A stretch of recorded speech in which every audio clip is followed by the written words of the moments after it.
Amber Heard and Meghan Markle. Why are they so similar?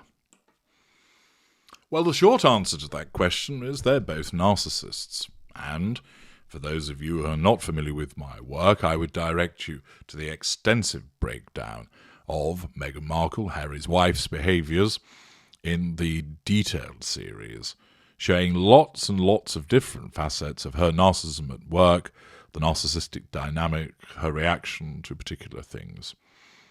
With Amber Heard, there is a 13-part series where I have analysed extensive amounts of evidence to make the determination as to the fact as to what she is. People have picked up on the fact that there are considerable similarities between the two women's behaviour. Of course, we've had a triumvirate as of late. We've had the behaviour of Jada Pinkett Smith towards Will Smith, the behaviour of Meghan Markle towards Prince Harry, and of course the behaviour recently of Amber Heard towards Johnny Depp, although of course we do have a mixture with regard to also his behaviour towards her, which will be determined in due course. But for the moment, having analysed extensive amounts of evidence over a long period of time, I established, utilising my expertise, that Amber Heard and Harry's wife, Meghan Markle, are both narcissists. So that's why there are such similarities between their behaviour. But we need to delve deeper into this. So, they are so similar because not only are they narcissists, but they belong to the same school. If you want to know the relevant school of Amber Heard, then all you need to do is access Amber Heard School and Cadra to find out more.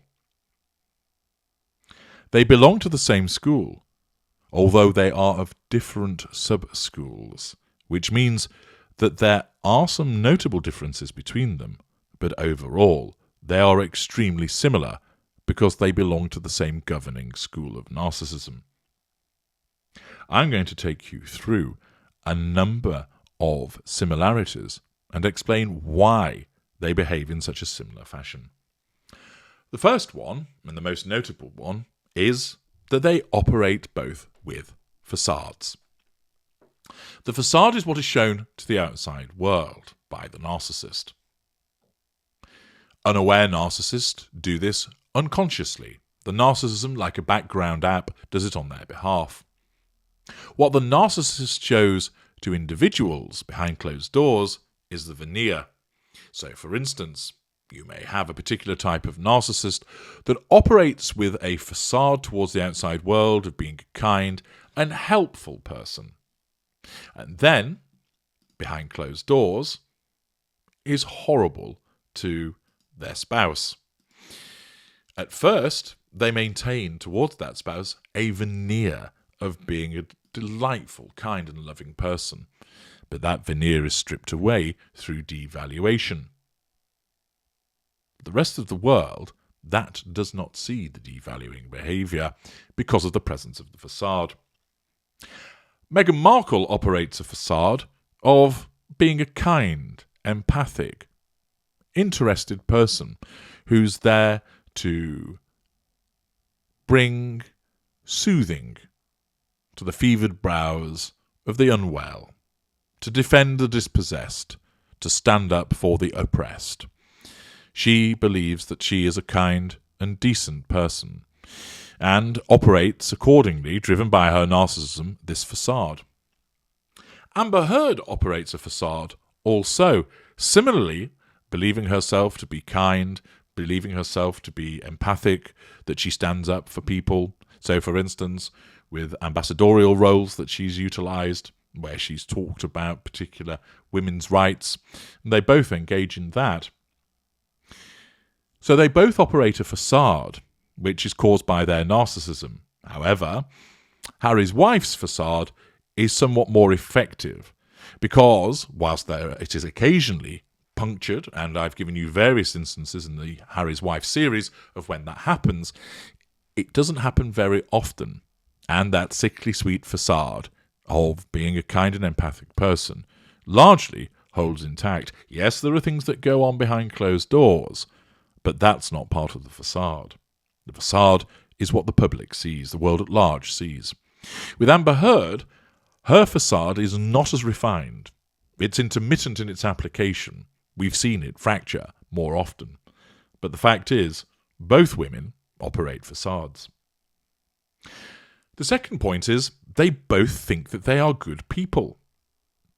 Now, you might be scratching your head and think, how on earth can you think that you're a good person when the evidence demonstrates to the contrary? But of course, it's their narcissism which makes them believe that they are good people. It has to. It has to make them believe that they're kind and caring and decent and honest and fair, in order to cause them to manipulate in a benign way with people by flattering them, by showing false compassion, false contrition. Their narcissism will not allow them to accept the evidence that shows that they're not kind and decent people. It rejects it and feeds them a narrative that they are hard done to, and where they might have done something which could be viewed as being inappropriate, and they will recognise when that's the case, it's never their fault. It was caused by somebody else. So, for instance, in Harry's wife's instance, she was on the receiving end of being cold-shouldered and not given help within the royal family, which left her feeling suicidal, and that left her having no choice, because of the allegations of racism, to speak her brains in the bombshell interview with Oprah Winfrey. With Amber Heard, her lashing out at Johnny Depp isn't because she's asserting control through physical violence, but she's responding to the provocations and the antagonisms of Depp, because she is the victim. Thirdly, they both regard themselves as victims. There are many who've spoken about the aggressive behaviour of both women. The instances of Meghan Markle making Princess Charlotte cry, the throwing of the tea at the Australian governor's property, and other instances besides. With Amber Heard, we've heard repeated testimony of her physical abuse of Johnny Depp and her behaviours that I've pointed out in parts passim of the Amber Heard series. But they both think they are victims. As the school of narcissists that they are amongst the biggest victim believers of all narcissists. They believe that they're hard done to. They believe that people have got it in for them most unfairly, that they haven't done anything wrong, and they don't understand why people have to cause problems for them.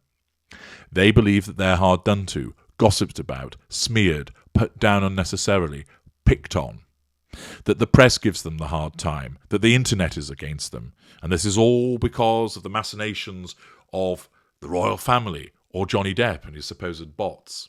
They both think that they're victims. Number 4, they both leech off other people. Narcissists operate, for the most part, a parasitic existence, particularly that of the type of narcissists which are either lesser or mid-range. They do so by way, of course, of taking fuel from people, by gaining character traits from people. Listen to my video, Character Trait Acquisition. And, of course, by the residual benefits of facade management, access to networks, access to freebies, the provision of wealth and power. With Meghan Markle, she, of course, leached off her father, who paid for her to get through university and ensured that she got early acting roles. She then did the same with Trevor Engelson, utilising her first or second husband, depending on who you ask, to get further television roles and to advance up the career ladder. And then she ensnared a prince of the realm, hijacking his fame and his wealth. But of course she's a strong, independent woman who could have achieved this all without the help of those individuals. But her narcissism doesn't see it that way. It saw that those individuals could be utilised for the greater glorification of Meghan Markle's empire, and thus she leached off them, although it tells her that that didn't actually happen. With Amber Heard, of course, she was virtually unheard of when she started dating Johnny Depp. And then many people, and it has been seen in the comments, would say, I never knew about her until this trial. And she cozied up to Johnny Depp, far more famous, far more well-connected, and far wealthier than her, and she obtained all of the benefits and trappings of doing so. Both women, of course, maintain the delusion that they're strong and independent and they could make it on their own, and they use words to that effect. Yet the evidence shows to the contrary, and demonstrates, like many narcissists, they leech off people. Number 5. They're prone to talk in an exaggerated fashion. There are instances where their language is or in a sort of staccato effect, that it's over-exaggerated for emphasis. And the reason for this is that when they talk, it doesn't come from a position of natural empathy, but it's being generated by their narcissism for the purpose of trying to make them look as they fit in. In some instances, it succeeds, but where there is a real threat to control and the pressure is on, the narcissism, because of the type of narcissist they are, isn't always up to the job of remaining convincing, which results in this exaggerated style of speech, that they have a similar cadence and way that they talk. That's because they belong to a similar school, and their narcissism causes them to talk in that manner in an attempt through the imitation game, and you really must watch that video of mine to understand fundamentally much about the narcissist. It causes them to behave in that way and speak in a similar exaggerated fashion. They're also prone, of course, to using similar buzzwords. We all know that Meghan Markle's big on authentic, organic, talking about the narrative.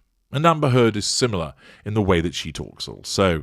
Both are driven by their narcissism, which attempts to make them seem authentic, but to the trained eye, we can see that it's not.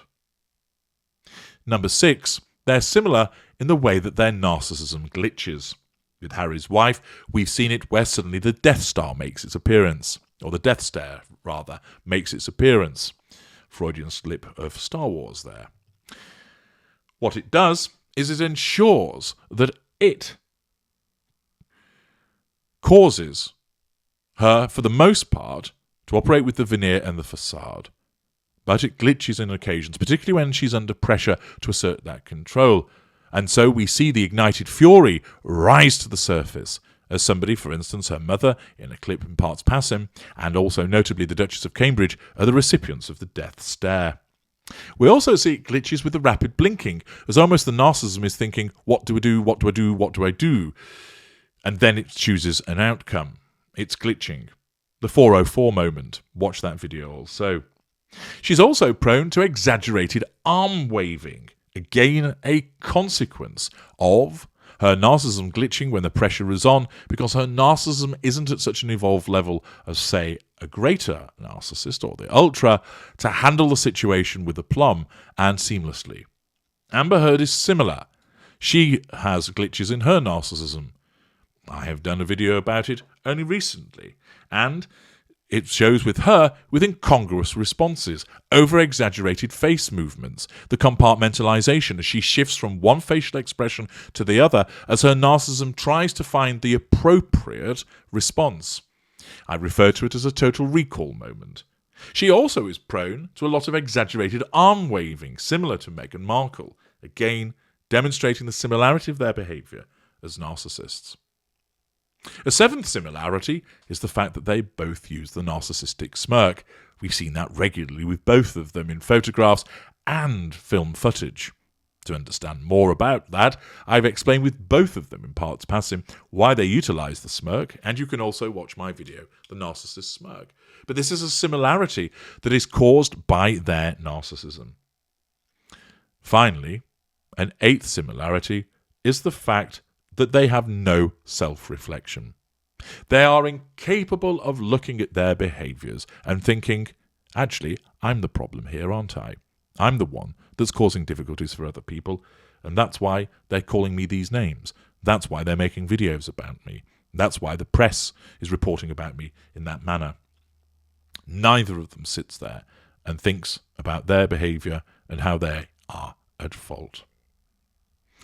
8 similarities with regard to Amber Heard and Meghan Markle. The use of a facade.